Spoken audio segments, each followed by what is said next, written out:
distinctive feature of America, mass shooting. Ukraine president shake up his government. Hello, thank you very much for watching. I'm Shakil 5858. I am Amir Budnem. I am thankful to all international news resources.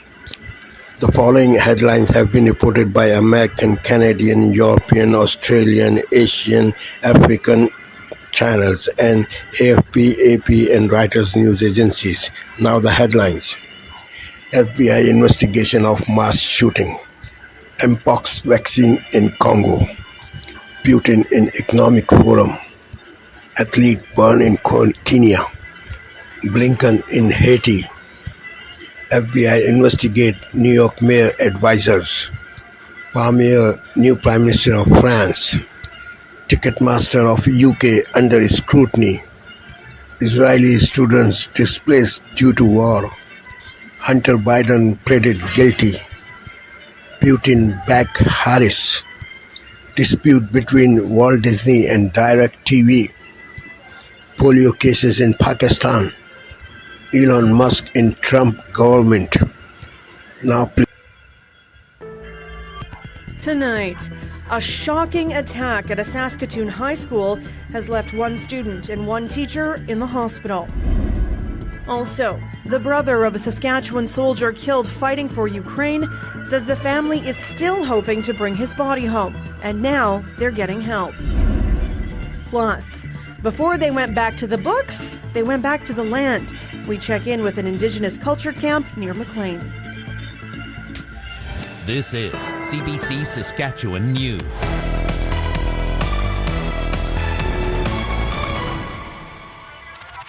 It is Thursday, September 5th, and the CBC Saskatchewan News starts right now. Good evening and thank you for watching. Saskatoon police are investigating after a shocking assault today at Evan Hardy Collegiate. A 14-year-old girl has been arrested. Another teen was taken to hospital with serious injuries. Liam O'Connor has the details. The call came in just after 12 o'clock. Police were told to come quickly because a student had been attacked and a fire had been started. The suspect we have in custody started the victim on fire. A resource officer just happened to be inside the school at another event. He was able to get to the scene and quickly arrest the 14-year-old girl, and who they say they believe set the 15-year-old girl on fire. The 15-year-old victim is in the hospital now, and her condition is not known. The suspect will be held for 24 hours while police determine. Joining us now, Washington Post national political reporter Isaac Arnsdorf. I'm hoping it's whomever and not whoever. I can't think that quickly on the fly about my grammar. Isaac, thanks for being with us. In this debate prep, both sides want to say the other is the one with the old ideas. How are they able to do that when both of them have had prominent places at the White House? Donald Trump was the incumbent 4 years ago. Vice President Harris is the vice president. Yeah, and Trump has been making this point a lot with every promise that Harris has been making. Why didn't she already do it in power? And Harris in turn has been saying, we want to turn the page on the past decade, which includes Trump's presidency, but also the presidency of Biden, who she's serving with. And so that does tell you a lot about what voters want to hear. Something that stands out to me is with this kind of breath of fresh air pursuit is the way that the Harris campaign has been really more focused on positive ads and contrast ads rather than attacking Trump, which you had thought about being the Democratic default for ever since he's been the Republican standard bearer. So that really tells you that they are leaning into not talking about Trump so much. The sense that there's some Trump fatigue, and actually their opportunity is to offer a fresh face and a new alternative. And it's actually the Trump campaign and the Trump super PACs that have been more focused on attacking Harris and trying to bring down her favorable ratings when views of her among Americans are a lot less hardwired than they are of Trump or they were of Biden. What about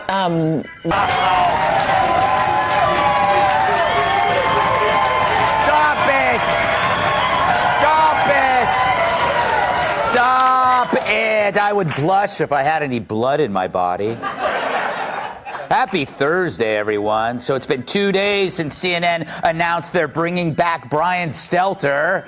2 days. And already Jake Tapper's had to bring back his refrigerator lock. Once again, the Biden DOJ has formally accused Russia of election interference. I guess what's old is new if your president has dementia. Liz Cheney says she's voting for Kamala Harris.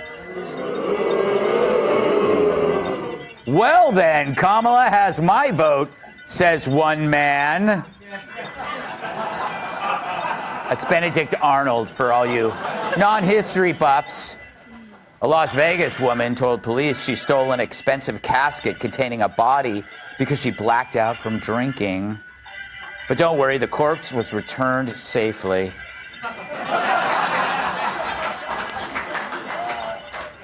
Hunter Biden pled guilty to tax evasion. He tried to use an Alford plea, which would have allowed him to plead guilty while maintaining his innocence. Guess he wanted to have it both ways. Which he also wrote off on his taxes. California is mulling a bill requiring cars to tell drivers when they're speeding. Opponents say there's no need for this when you can simply travel with your wife. Because they're always telling you what to do. Am I right, dudes? Huh? Yeah. Brave man. Wives, huh? What can you do with them, huh? All right. Demi Moore said she recently recovered from a painful case of shingles. The 61-year-old actress said she shared the news just in case there were any men who still thought of her while masturbating.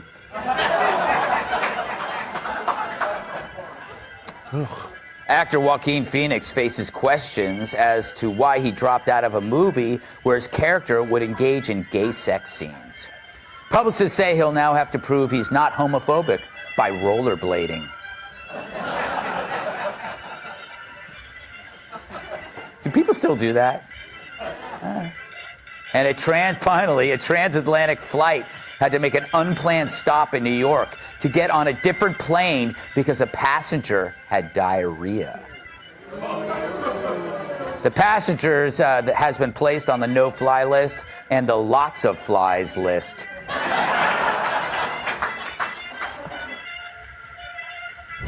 Tonight, several breaking stories as we come on the air. The surprise moment in court. Hunter Biden pleading guilty.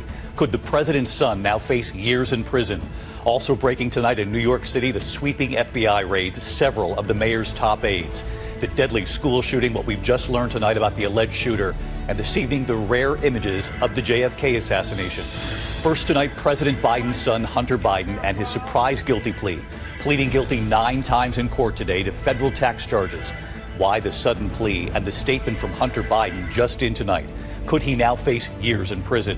Tonight, hear the new image of the alleged gunman, just 14, charged in the deadly high school shooting outside Atlanta. The FBI confirming tonight they were tipped off about him last year, as we're now learning about the 2 students and 2 teachers killed, one a math teacher and football coach who confronted the shooter. Tonight, the flash flood threat across several states. The rescues, vehicles swept away, drivers pulled from rushing waters. A half a foot of rain now coming, and the record heat. Meteorologist Cecily Tynan is here. The ABC News presidential debate just 5 days away now, and former President Donald Trump tonight now promising to give Elon Musk a key role in a Trump administration. And Vice President Kamala Harris in Pennsylvania tonight preparing for the debate. Tonight, ABC News obtaining video showing the moments after 49ers player Ricky Pearsall was shot in San Francisco. And tonight, the new images just in of Pearsall back on the sidelines. And this evening here, those rare and remarkable images of the moments from the JFK assassination and why so few have seen the images until now. From ABC News World Headquarters in New York, this is World News Tonight with David Muir. Good evening, and it's great to have you with us here on a very busy Thursday night. We begin tonight. Tonight, Hunter Biden pleads guilty to federal tax charges. The stunning change by President Biden's son on the day his trial was to begin. Hunter Biden pleading guilty to 9 tax offenses after prosecutors made it clear the only alternative to a trial was a guilty plea. The punishment he now faces and what he's saying tonight. Also, the 14-year-old Georgia school shooting suspect charged with 4 counts of murder in the killing of 2 students and 2 teachers. The suspect and his father interviewed by the FBI last year about online threats. Could more have been done? And how teachers pressed a button on their badges to alert authorities. We'll show you how the tech works, but can it save lives? The FBI searches the homes of some top deputies to New York Mayor Eric Adams, seizing their telephones. What we know about the investigation. Former President Trump pitching his economic plan. Could Elon Musk play a role in a government overhaul? The battle over U.S. steel, the Biden administration trying to prevent it from being sold to a Japanese company, even though that's what some workers want. Are airline frequent flyer programs fair to consumers? The federal government launching an investigation of the major airlines. This is NBC Nightly News with Lester Holt. Good evening and welcome. And I'm Amna Nawaz. On the NewsHour tonight, the FBI reveals the Georgia school shooting suspect was on law enforcement's radar, raising questions about how he was still able to carry out the attack. Kamala Harris and Donald Trump prepare for next week's debate as legal cases against the former president make their way through the courts. And the first batch of Mpox vaccines arrives in Congo. Why it's been so difficult to get the shots needed to curb the spread of the deadly virus.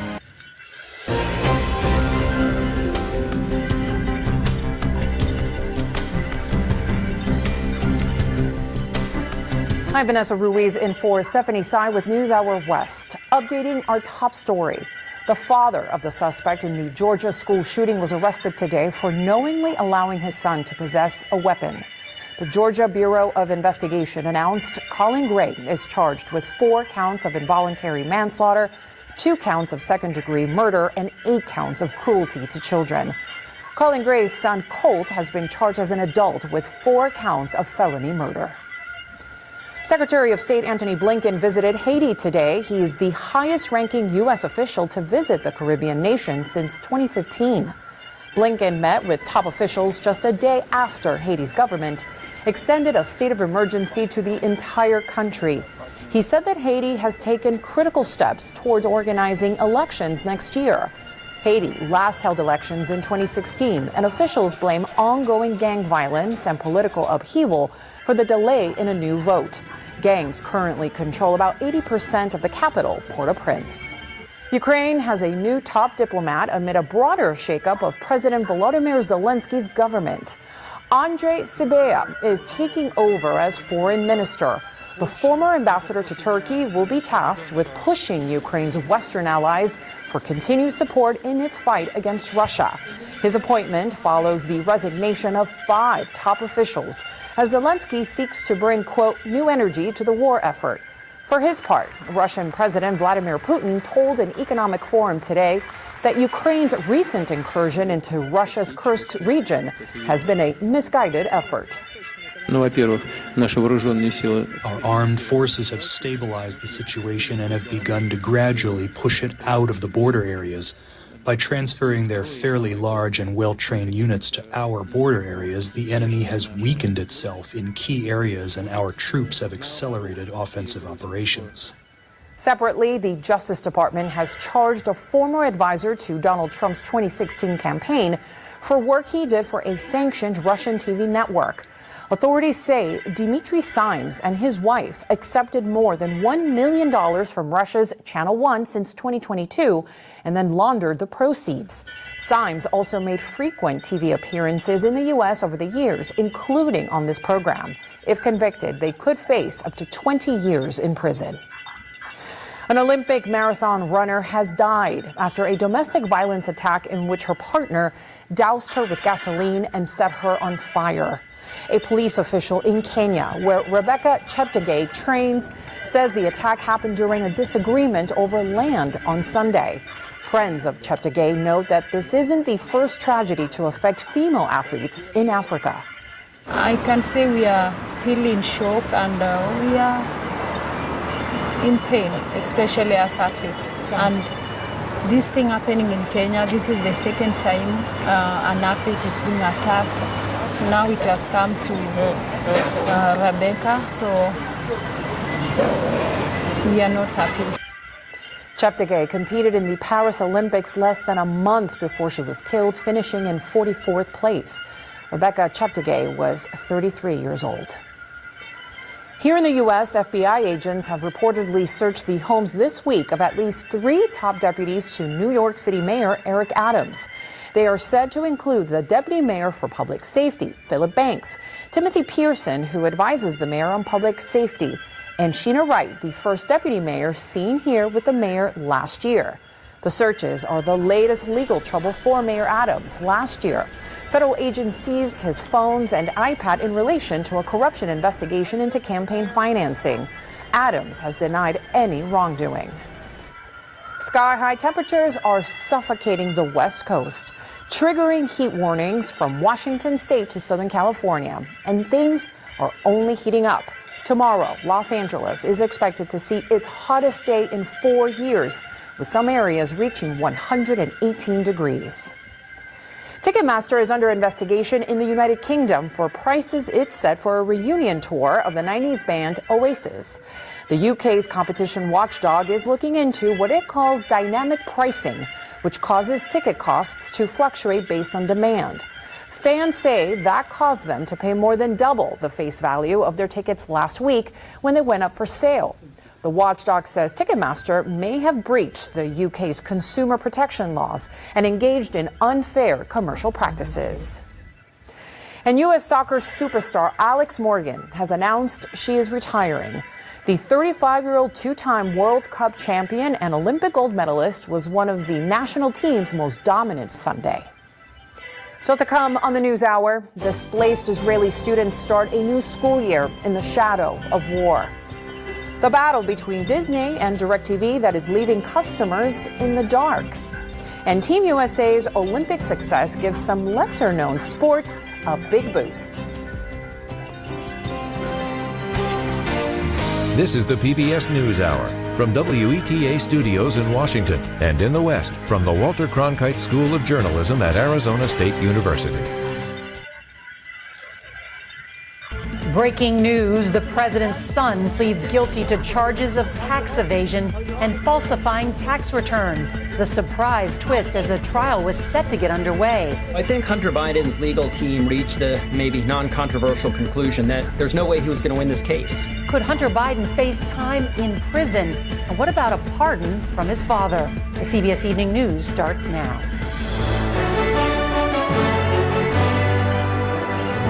Good evening, I'm Nora O'Donnell, and thank you for being with us. And we are going to begin tonight with that breaking news.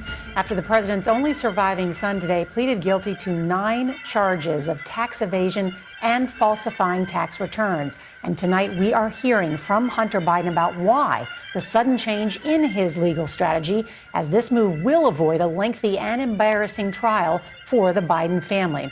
But what we do know is this, that this development was not part of a plea deal, and it does set up the possibility that the president's son could spend decades behind bars and raises new questions about the chance of a pardon from President Biden. CBS's Scott MacFarlane reports the surprise move came as jury selection was getting underway.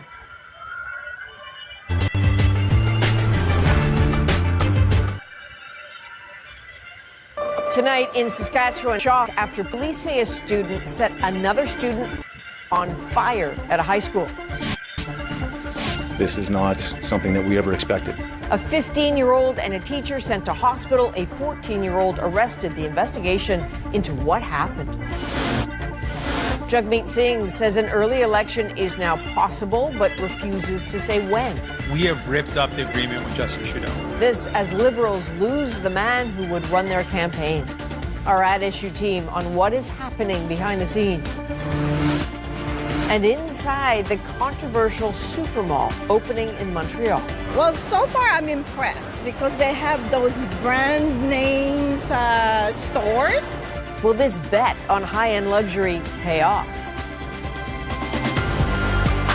From CBC News, this is The National with Chief Correspondent Adrian Arsenault. Thanks for joining us. We begin with a frightening scene at a high school in Saskatoon where police say a 15-year-old girl was seriously injured when she was set on fire by another student. The 14-year-old girl accused of sparking. Canada's largest airline has brought in new rules for how early passengers need to check in before their flights take off. A change some flyers are learning about the hard way. CTV's Sarah Plowman on why Air Canada is making the change now.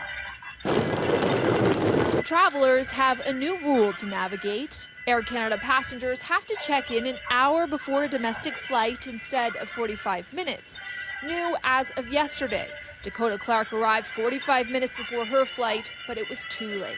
It's kind of frustrating because I have work tomorrow that I'm not going to, and I had appointments to go to. Air Canada says this change ensures a smoother, more efficient boarding and baggage loading process and gives everyone peace of mind in preparation for takeoff. The exception to the new rule is the Billy Bishop Toronto City Airport, where check-in is cut off at 30 minutes before. This passenger, who likes to be early for his flights, isn't bothered by the change. The bad thing that when I arrived here, I knew that the flight has been delayed for 1 hour. That 1 hour delay became a 4-hour delay. Why tell us to come early and be on time, and if you're not on time? One aviation expert says Air Canada is trying to find ways to improve its on-time performance, something it ranked last in North America for among large airlines last year. I think Air Canada's problems are bigger than just check-in times. They've got some major issues with the mechanical state of their fleet. He calls the Canada-wide rule overkill, while others are on board with it. I think overall the changes are mostly positive. It streamlines everything. It makes everything clear. The airline points out people can check in 24 hours in advance online. People wanting to do it in person should arrive early in case there's a line. And anyone dropping off baggage has to do it 45 minutes before their flight. Sarah Plowman, CTV News, Fredericton.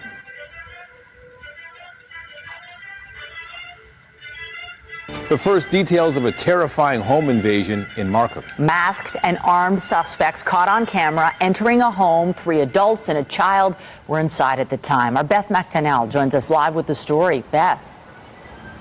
Michelle, this armed home invasion took place on Wednesday, just after midnight, near Woodbine and Victoria Square in Markham, and the video is frightening to watch. Police say 3 adults and a small child were home, and police say one of the victims told them that the 4 suspects pointed firearms at them and demanded money. In the video, we see a red SUV with a silver roof rack parked before 4 suspects are seen walking down the sidewalk. When they arrive at the home, they rush inside and are seen turning the lights on and off. Then one suspect is clearly seen with a gun before appearing to pick something up off the table and throwing it to the ground. No indication that the victims were known to the suspects.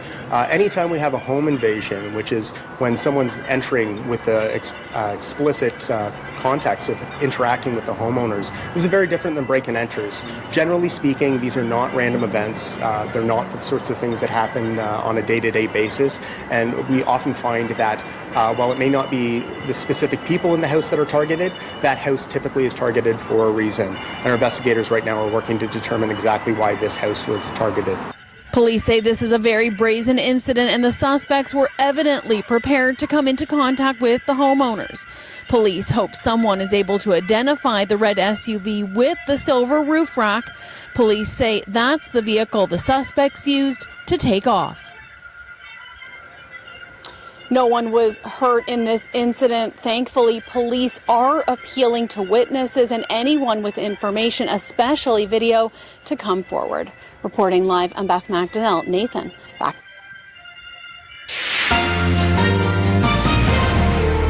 On this Thursday night, the aftermath of the NDP's sudden exit. Jagmeet Singh faces tough questions after his party walks away from their deal with the Trudeau government. We know that means that an election now is more likely than before. But will they really pull that trigger? And what does this mean for the Liberals' future policies?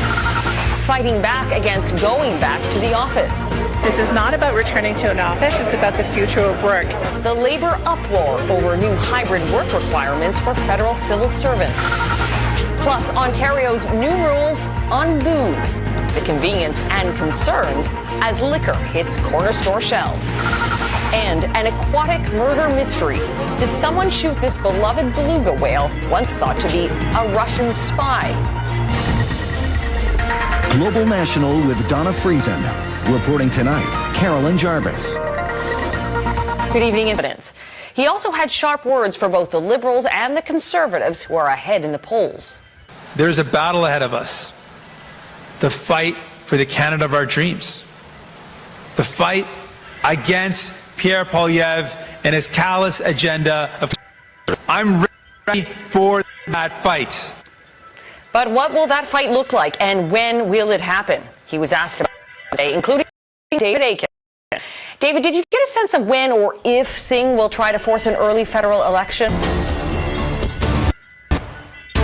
Chinese President Xi Jinping announced that all African countries with diplomatic ties with China be elevated to strategic levels. Nigeria has started the production of petrol for the first time in 28 years, marking a major milestone for a country beset with fuel shortages. Approximately 50 African leaders are in Beijing for the 9th Forum on China-Africa Cooperation, which started on Wednesday. On Thursday, Chinese President Xi Jinping suggested that African ships with all African nations holding diplomatic ties with China should be upgraded to a strategic level. China will voluntarily and unilaterally open its market wide. We have decided to give all the least developing countries having diplomatic relations with China, including 33. Nigeria has started the production of petrol for the first time in 28 years, marking a major milestone for a country beset with fuel shortages. The new $20 billion refinery on the outskirts of Lagos, built by Nigerian billionaire Aliko Dangote, has a capacity of 650,000 barrels per day. In the last 28 years, we haven't really had this sort of achievement, but you can see that even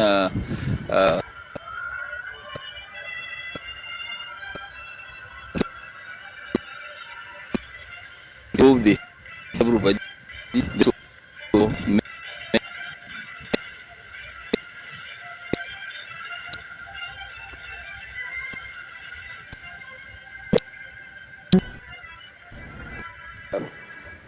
this refinery will actually change the entire...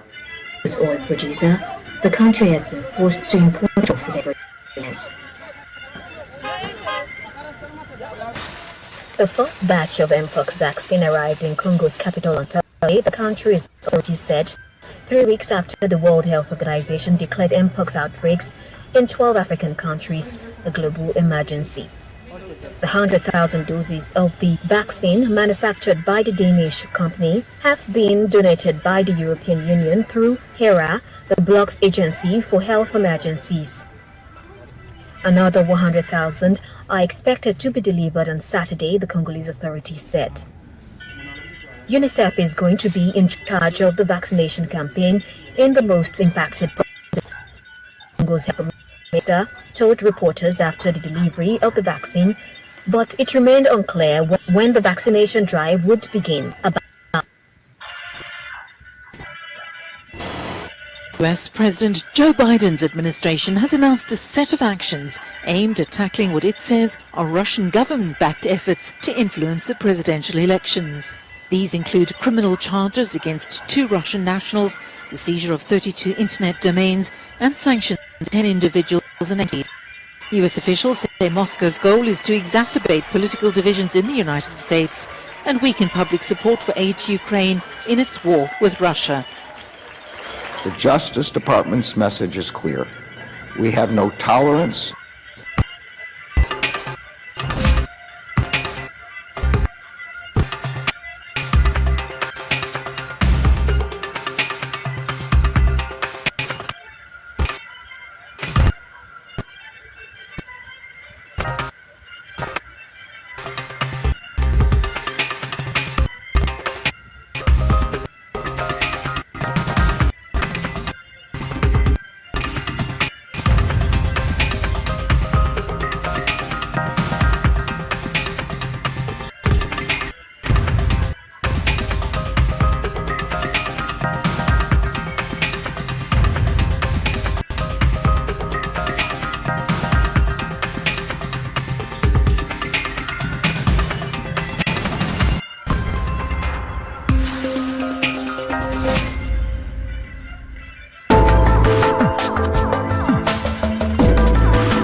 music festival Woodstock pulled out all the stops for its 25th edition, held in Miribel, southeastern France, near the city of Lyon. For 4 days, revelers could listen to their favorite rap and electro artists. French-speaking rap stars who headlined the festival include Booba or Esprit Noir.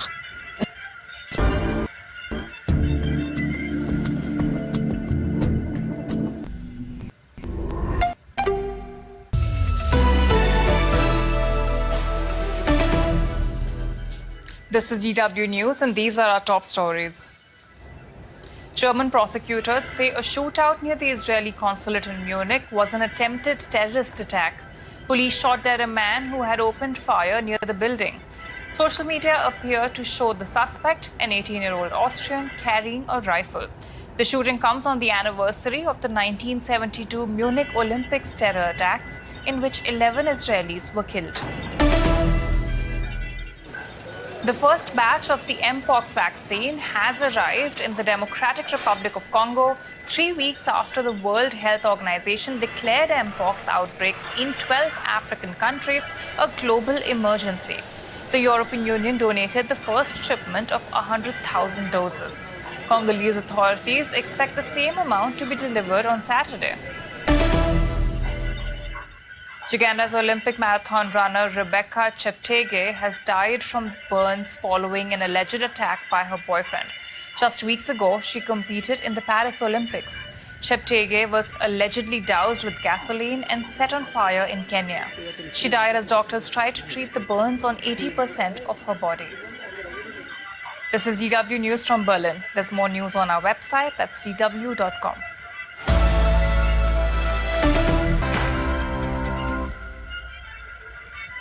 Good morning. Desperate ministers could send prisoners to EU jails as overcrowding reaches breaking point. The Ministry of Justice admits prisoners are on the point of collapse as it considers renting out Estonian cells. Could this lead to more reliance on the EU, though? Germany says it's considering adopting the abandoned Rwanda migration scheme, conveniently paid for by the UK taxpayer. And Vladimir Putin admits the Kremlin is open to peace talks with Kyiv as Ukraine continues a brutal offensive into the Kursk region. Labour scraps plans to house asylum seekers in RAF Scampton, claiming the site doesn't offer value for money. And tiny robots injected into the human body could prove a medical miracle by performing complex tasks like treating brain bleeds.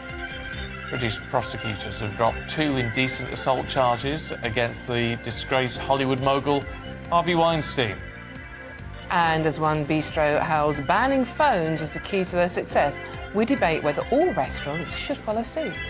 Also coming up later on this morning, Loose Women's Brenda Edwards joins us as she opens up about her cancer battle and raises awareness about secondary breast cancer. And in the sport this morning, the Nations League, Scotland lose to Poland in the 97th minute, whilst Northern Ireland beat Luxembourg. The rerun of the Olympic 1500-metre final in Zurich last night, it was a bit of a damp squib, to be honest, for Josh Kerr, Jakob Ingebrigtsen. And in tennis, no damp squib. Hopefully Jack Draper takes on world number 1 Yannick Sinner in the semi-final of the US Open tonight. Good morning. Mixed fortunes out there today with some rain and dry weather further north.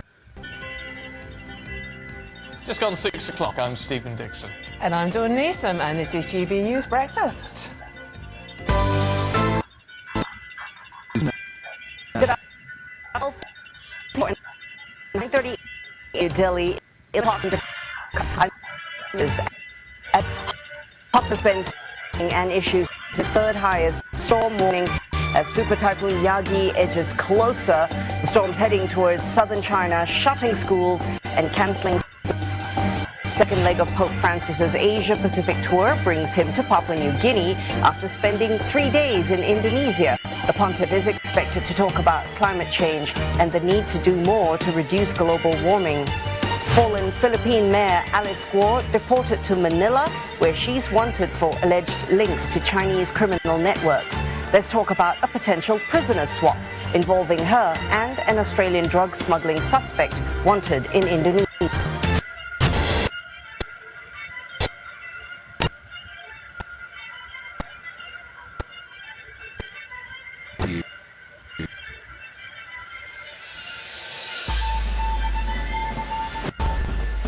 a $4 billion national plan to address gender and family-based violence. Must act to ensure women are safe.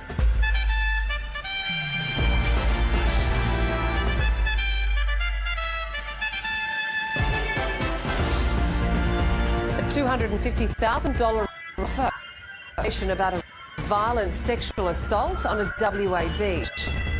Tasmanian farmers call on the owner of King Island Dairy to keep searching for a buyer instead of closing the facility.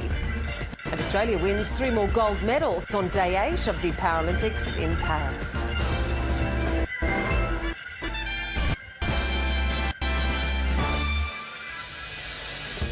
Hello and welcome to ABC News. I'm Catherine Robinson.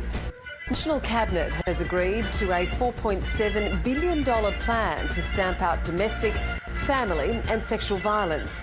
Of that, $3.9 billion in federal funding will go towards frontline legal services over 5 years. The Commonwealth has also committed a further $351 million to a new national partnership agreement on family, domestic and sexual violence responses from next July.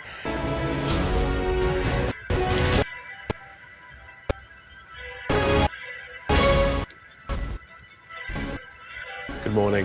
6 o'clock on today's show, the Home Secretary chairing a summit with law enforcement to tackle people smuggling gangs.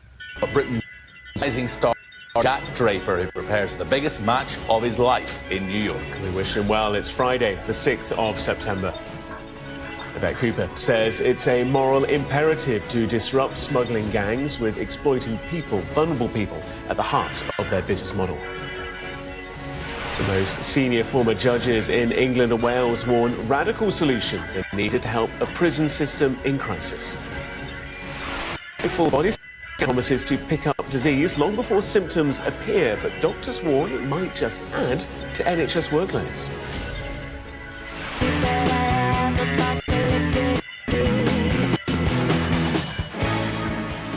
Leeds indie newcomers English teacher take home the Mercury Prize. And in sport, the first set of international fixtures since the Euros take place goes to come from an entertaining night in Scotland.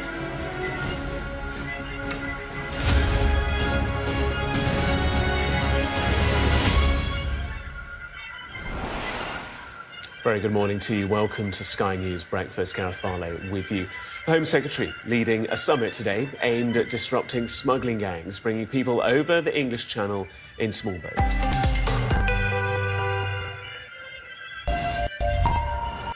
Hello, you're watching Daybreak on France. Immigration and pension reform.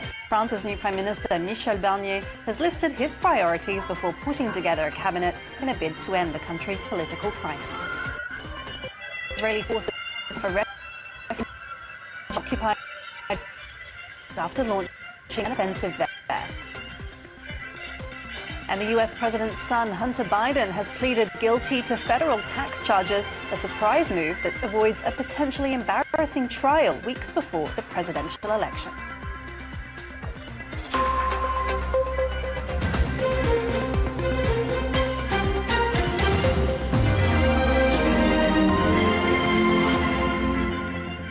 Promise from the anger for 2 months. Political chaos, but it won't be an easy task for Michel Barnier. The 73-year-old was appointed French Prime Minister on Thursday after France went without a fully functioning government for the longest time since the creation of the Fifth Republic.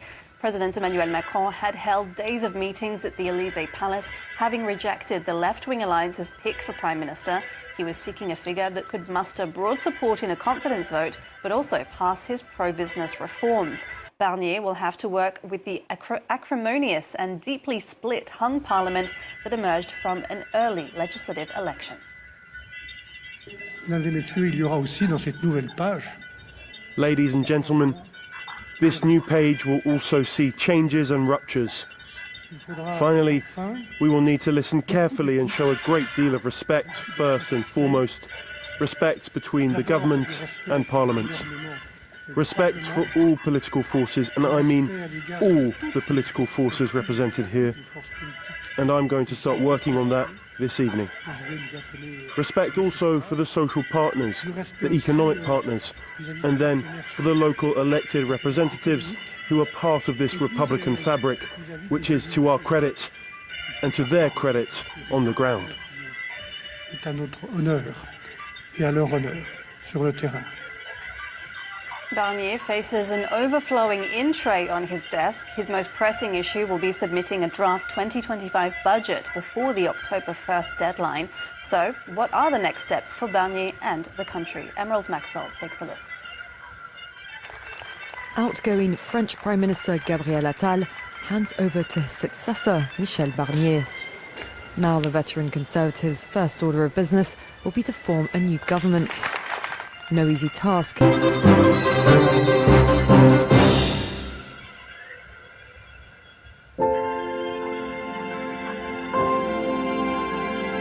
You're watching Arise, the world's standout news channel.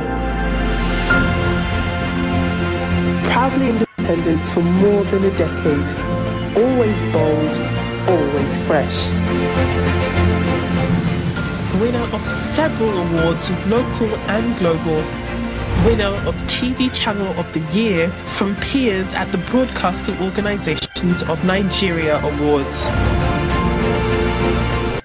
Emmy from America's National Academy of Television Arts and Sciences.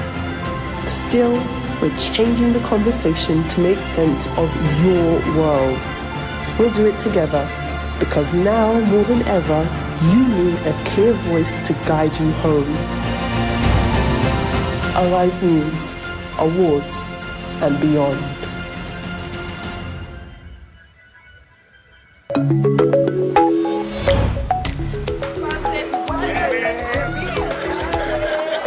Is the greatest threat the lawyers, the judges, the politicians? Victoria, Ariela.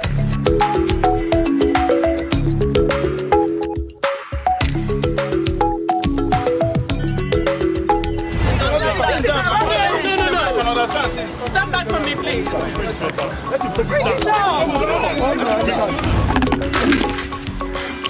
We're right at the premises of the Vehicle Inspection Office. The man killed in a shootout with officers near the Israeli consulate in Munich was known to police in Austria. A search is ongoing for a man who was swept away after violent rainstorms caused widespread flooding across northern Italy.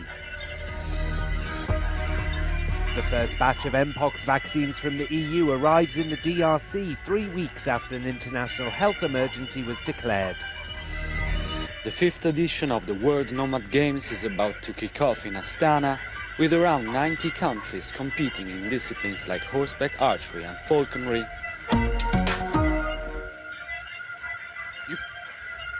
I've had enough of fine words over the years. I don't want to hear how sorry people are and how marvellous the community is. I want a timeline, and I want somebody overseeing that timeline to make sure that things happen.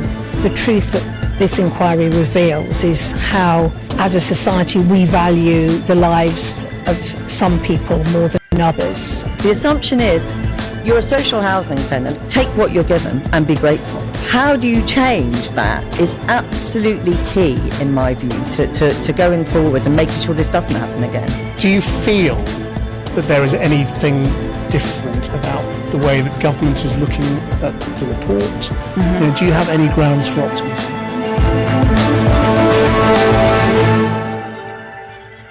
Hello and welcome to the Political Forecast. The Grenfell inquiry into the tower block fire that killed 72 people has delivered a devastating final report that names and shames many. Inept government, out-of-touch local authority, weak regulators, manufacturers that were systematically dishonest.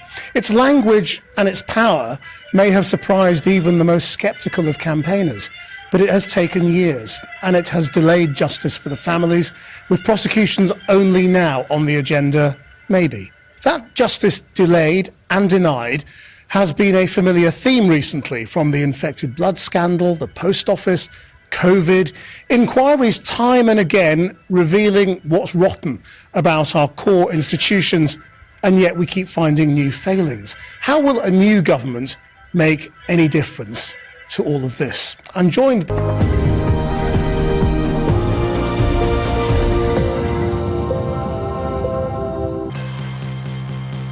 9 days of destruction and killing in the occupied West Bank, as you can see from these live pictures in the city of Jenin, where the Israeli army is about withdrawing from.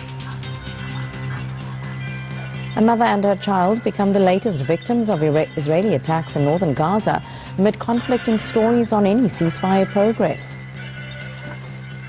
Hello and welcome to TRT World, live from Istanbul. I'm Yashni Padiachi. Also ahead on the program, femicide under the spotlight after Ugandan Olympic runner Rebecca Cheptegei